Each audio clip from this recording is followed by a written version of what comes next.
हुआ, सामने की दलीलें क्या थी, या ये जो पूरा केस है ये कौन सी दिशा लेता नजर आ रहा है? मोनू जो है ग्रेड स्टूडेंट है। तो सबसे पहला काम हमने ये किया कि उसकी अक्टूबर 2025 में परीक्षा आने वाली है बीएससी आईटी।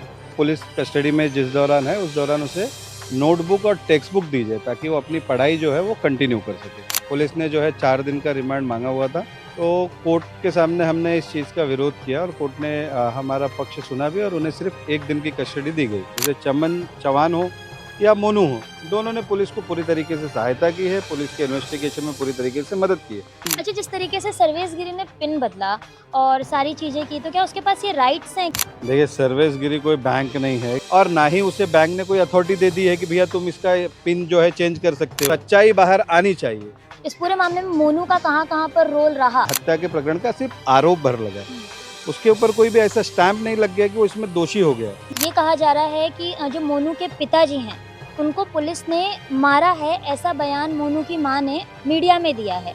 तो अगर मोनू की मां आपके पास आती हैं तो क्या आप उनकी सहायता करेंगे? अगर इस तरीके का कोई व्यवहार दुर्व्यवहार उनके साथ या उनके परिवार के साथ हुआ है तो उसके ऊपर हम जरूर एक्शन लेंगे। नमस्कार दोस्तों, मैं हूं शिवानी दुबे और आप देख रहे हैं मिरर ऑफ ट्रूथ। नाला सुपारा पति दफन हत्याकांड मामले में अब एक नया मोड़ आ चुका है। दोनों आरोपियों को पुलिस हिरासत के बाद अब न्यायिक हिरासत में भेज दिया गया है। आखिर क्या कुछ कोर्ट में हुआ, आखिर किस तरीके से इन दोनों आरोपियों को पुलिस हिरासत के बाद अब न्यायिक हिरासत में भेजा गया है, बातचीत करने के लिए हमारे साथ आरोपी के वकील मौजूद है, अनिरुद्ध यादव। इनसे बातचीत करेंगे और जानेंगे क्या कुछ कहना है। सबसे पहले नमस्कार सर। नमस्कार। क्या कहेंगे, अब उन्हें न्यायिक हिरासत में भेज दिया गया है, क्या कुछ प्रक्रिया है और आगे की रणनीति क्या है? देखिए, अभी तो हमने सबसे पहले क्या था कि मोनू जो है ग्रेड स्टूडेंट है। तो सबसे पहला काम हमने ये किया कि उसकी अक्टूबर 2025 में परीक्षा आने वाली है बीएससी आईटी की, हाँ। 5th सेमेस्टर की, मुंबई यूनिवर्सिटी की। तो हमने कोर्ट के पास में एक एप्लीकेशन किया था कि वो पुलिस कस्टडी में जिस दौरान है उस दौरान उसे नोटबुक और टेक्स्ट बुक दी जाए ताकि वो अपनी पढ़ाई जो है वो कंटिन्यू कर सके। तो वो ऑर्डर जो है, हमारा जो एप्लीकेशन था उसको कोर्ट ने अलाउ कर दिया है। एक हमारे लिए बहुत बड़ी सफलता है। अच्छा, कोर्ट रूम में क्या कुछ हुआ, सामने की दलीलें क्या थी, या ये जो पूरा केस है ये कौन सी दिशा लेता नजर आ रहा है? देखिए, कल के दिन पुलिस ने जो है 4 दिन का रिमांड मांगा हुआ था और फिरियादी के जो वकील थे उन्होंने 3 दिन का रिमांड मांगा। तो वो आपस में ही सहमत नहीं थे कि कोई पुलिस 4 दिन बोल रही है, फिरियादी के वकील 3 दिन बोल रहे हैं। तो कोर्ट के सामने हमने इस चीज़ का विरोध किया और कोर्ट ने हमारा पक्ष सुना भी और उन्हें सिर्फ 1 दिन की कस्टडी दी गई। और उसके बाद जैसा आपने बताया कि आज के दिन उन्हें जुडिशियल कस्टडी में भेज दिया गया। अच्छा, जिस तरीके से ये सारी चीज़ें हैं, पुलिस का ये कहना था, उन्होंने जो पिछली 4 दिन की पुलिस हिरासत थी वो इस आधार पर ली थी कि वो जिसने गड्ढा खोदा उसको ढूंढने वाले थे। तो उसका अभी क्या कुछ सामने आया है, वो कौन है, या कि पुलिस उन तक पहुंच पाई है क्या? नहीं, अभी रिमांड रिपोर्ट में जो दिखा है तो उन्होंने, पुलिस ने बताया है कि हमने उस व्यक्ति का स्केच बनाया है। उसकी तलाश पुलिस अभी इन्वेस्टिगेशन कर रही है। उन्हें अभी तक शायद वो व्यक्ति मिला नहीं है। रिमांड रिपोर्ट में जो देख के मालूम पड़ता है उस हिसाब से अभी तक वो व्यक्ति उन्हें मिला नहीं है। पर क्या लगता है ये पॉसिबल है? क्योंकि जिस इलाके में इस तरीके का काम किया गया, गड्ढा खोदा गया, वो एक चौल है, आसपास बहुत सारे लोग हैं, बहुत सारे लोग वहां पर आते जाते हैं। ऐसे में किसी न किसी ने तो उसको देखा होगा, पहला सवाल।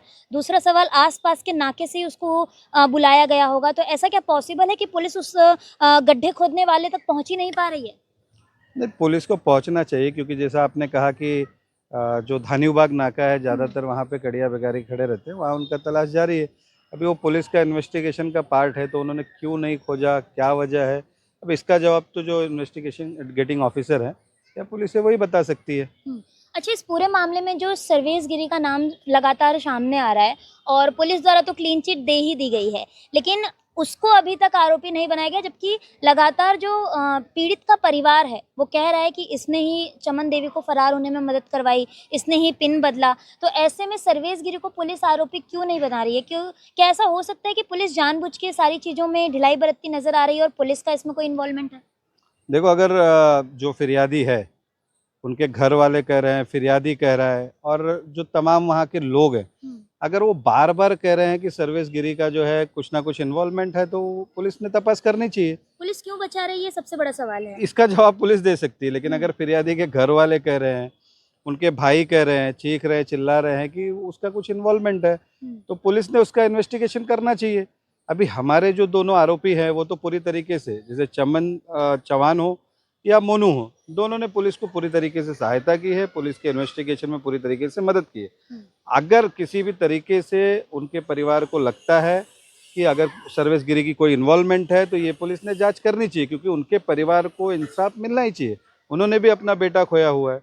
ये कल उनके वकील, मैंने तो रिमांड में देखा नहीं है, उनके वकील साहब को कहाँ से मिला मैं नहीं बता सकता। वो तो कल कह रहे थे कि 2 आरोपी जो है वो फरार है, वो अभी तक मिले नहीं। ये थोड़ा मेरे लिए भी हास्यास्पद था कि जो चीज़ लिखी नहीं है, पुलिस ने खुद नहीं कहा है कि कोई एब्सकॉन्डिंग है, तो वो कैसे कह दे रहे हैं। अच्छा, जिस तरीके से सर्वेश गिरी ने पिन बदला और सारी चीज़ें की, तो क्या उसके पास ये राइट्स हैं कि वो बदल सकता है अगर लीगल तौर पे हम जाएं तो? क्योंकि अब ये जो पूरा मामला है, अब ये कानूनी लड़ाई से निकल कर न्यायिक लड़ाई में पहुंच चुका है, अदालत का दरवाज़ा खटखटा दिया इस पूरे मामले में। तो कानूनी तौर के बाद क्या न्यायिक तरीके से लीगली सर्वेश गिरी के पास ऐसी अथॉरिटी या किसी के पास भी ऐसी अथॉरिटी हो सकती है कि वो इस तरीके का काम करे, एटीएम बदल सके लीगल तौर पर? देखिए, सर्विसगिरी कोई बैंक नहीं है कि वो किसी और के किसी व्यक्ति का जिसका अकाउंट है, वो बैंक का तो कोई मैनेजर है नहीं, और ना ही उसे बैंक ने कोई अथॉरिटी दे दी है कि भैया तुम इसका पिन जो है चेंज कर सकते हो। और सबसे बड़ी चीज़ है कि जब परिवार चीख चीख के कह रहा है कि उनकी इन्वॉल्वमेंट है, तो उस परिवार को न्याय मिलना चाहिए। और अगर कुछ उसमें दिख रहा है तो उसकी तपास होनी चाहिए। परिवार के जो सेटिस्फेक्शन के लिए पुलिस को पूरी तरीके से इन्वेस्टिगेशन करनी चाहिए। और कोई, मेरे ख्याल से, मेरी जानकारी में तो नहीं है कि ऐसा कोई सरकारी स्टैंप उनके ऊपर लगाया गया है कि आप पिन बदल कर दे सकते हो लीगल तौर पे। लीगल तौर पे। क्योंकि देखो, आप भी जानते हैं कि पिन बदलने का अधिकार किसको है, तो बैंक को है। जिस बैंक में मेरा अकाउंट है, मैं उस बैंक में जाऊंगा, उस बैंक को अपना एटीएम कार्ड दूंगा और उनसे विनती करूंगा बदली कर दो। इसमें जो है वो कौन कर सकता है चीज? बैंक में भी जाके वही व्यक्ति कर सकता है जिसका खाता है, तीसरा व्यक्ति नहीं कर सकता है। ठीक है, तो यहाँ पे अगर वो उसकी किसी भी तरीके की इन्वॉल्वमेंट है तो बिल्कुल जांच होनी चाहिए। हम तो यही चाहते हैं कि जो भी पक्ष इन्वॉल्व है उनके साथ में पूरी तरीके से न्याय होना चाहिए, सच्चाई बाहर आनी चाहिए। अगर फिरियादी का परिवार कोई चीज़ कह रहा है तो उनकी भी इन्वेस्टिगेशन करनी चाहिए, जिन लोगों की इन्वॉल्वमेंट बताई जा रही है। अच्छा, अभी जिस तरीके से पुलिस खड्डे खोदने वाले को ढूंढ रही है, ठीक है, चलिए ये एक एंगल है कि ठीक है पुलिस उसकी तलाश कर रही है, लेकिन टाइल्स लगाने वाला खुद विजय चौहान का बड़ा भाई है, तो पुलिस उससे पूछताछ क्यों नहीं करी है या पूछताछ की, या पुलिस ने इस बारे में क्या कुछ कहा? क्या उनका कोई इस पर बयान सामने आया है? उनका कोई कुछ कहना है कोर्ट में, अदालत में, जज के सामने? नहीं, उनको तो गवाह के तौर पर पेश किया गया है। मुझे ऐसा कुछ लगा नहीं कि उन्होंने टाइल्स बिठाई है, उस तरह की कोई इन्वेस्टिगेशन की गई है कि क्यों बिठाई, क्या है। बस इतना मुझे जहाँ तक रिमांड रिपोर्ट में बताया गया कि उनका स्टेटमेंट लिया गया, जवाब लिया गया गवाह के तौर पर। गवाह के तौर पर। लेकिन जो व्यक्ति इतने सालों से एक ही काम कर रहा है, कड़िया बेगारी का काम कर रहा है, तो क्या उसे समझ नहीं आएगा कि जो जहाँ पर वो टाइल्स बिठाने जा रहा है उसके नीचे सेप्टिक टैंक है, उसके नीचे बाथरूम की टंकी है, या आरसीसी हुआ है या नहीं, या सलिया लगी है या नहीं, उसे समझ में तो आएगा ना। जिस तरीके से सिर्फ लाश के ऊपर मिट्टी डाल के ये टाइल्स बैठा दी गई, तो क्या ये एक क्वेश्चन रेज नहीं करता, सवाल नहीं उठाता? देखिए, सवाल तो बहुत सारे हैं और इन सारे सवालों के जवाब आपको, मुझे और जो भी पक्ष इसमें इन्वॉल्व हैं उनको जब ये चार्जशीट दाखिल होगी कोर्ट में तभी मिलने वाला है। तो हमें इंतजार करना चाहिए। चार्जशीट एक बार आ जाएगी तो हम आप सभी को सूचित करेंगे कि क्या है, कैसा है और उसमें क्या क्या बताया गया है।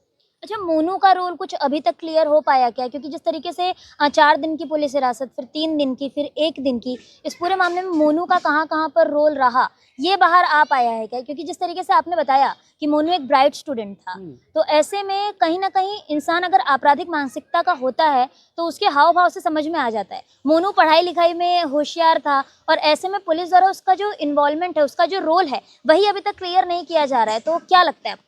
देखो, पहले तो मैं ये साफ कर देना चाहता हूँ कि आपराधिक मानसिकता का व्यक्ति वह होता है जो रेगुलर कोई ना कोई क्राइम कर रहा है।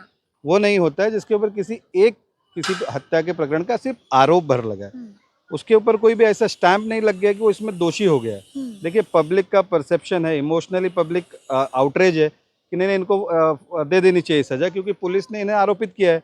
पुलिस ने किसी और को आरोपित किया रहता है इस मामले में तो पब्लिक उनके विषय में भी यही कहती। पब्लिक अपनी जगह सही है, लेकिन कोर्ट, कानून, वो जो है वो अपनी जगह पे सही है। न्याय करना जो काम है वो न्यायाधीश साहब का है, जिन्हें हमारे देश में भगवान कहा जाता है, और भगवान शायद गलत नहीं होते, ऐसा मैं भी मानता हूँ।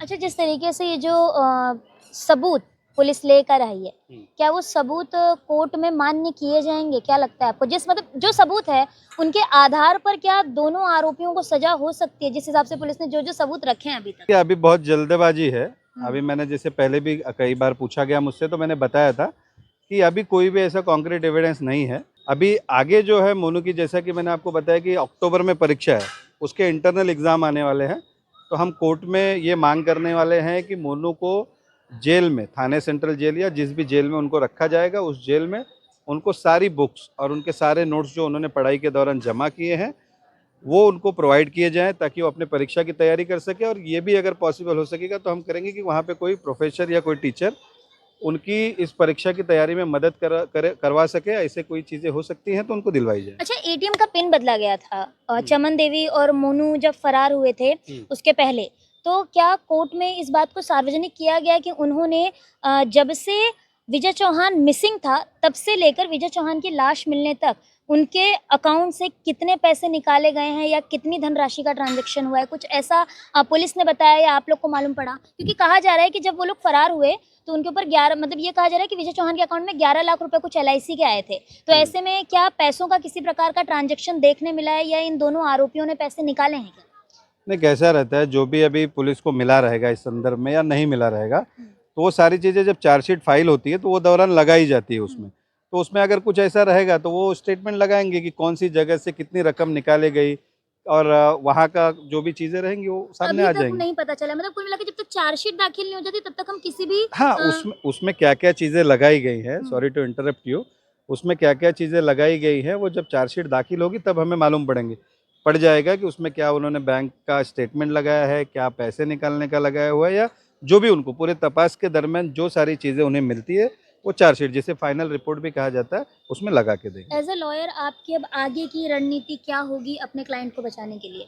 मैंने जैसा पहले ही कहा है कि हमें इस केस में जो है हमारे क्लाइंट्स को न्याय मिलना चाहिए, सच बाहर आना चाहिए।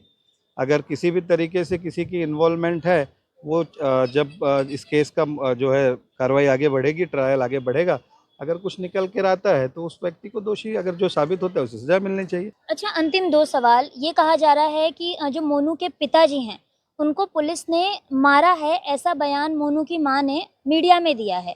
तो अगर मोनू की माँ आपके पास आती हैं तो क्या आप उनकी सहायता करेंगे? या जिस तरीके से पुलिस ने मारा है, ये बात सच होती है तो क्या पुलिस घेरे में आएगी? देखिए, अभी जो ये मुझे बात पता चली थी वो मुझे मीडिया के ही माध्यम से पता चली है।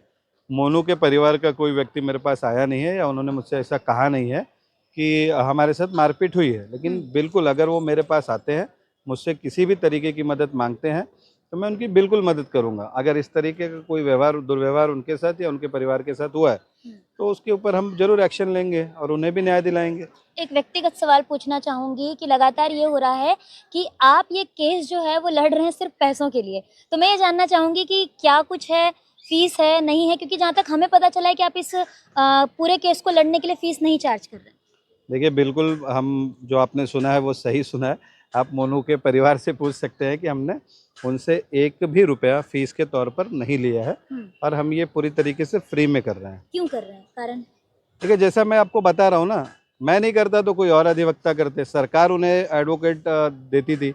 और एक चीज़ तय है कि उन्हें अपना पक्ष रखने नहीं दिया जाएगा तो इस केस का फैसला कभी हो ही नहीं सकता। सच्चाई क्या है वो बाहर आ ही नहीं सकती है। मैंने किया है, किसने किया है, ये कुछ भी बाहर नहीं आएगा। इसका ट्रायल ख़त्म होगा तभी बाहर आएगा। तो इसका केस किसी ना किसी को चलाना था तो मैं चला रहा हूँ।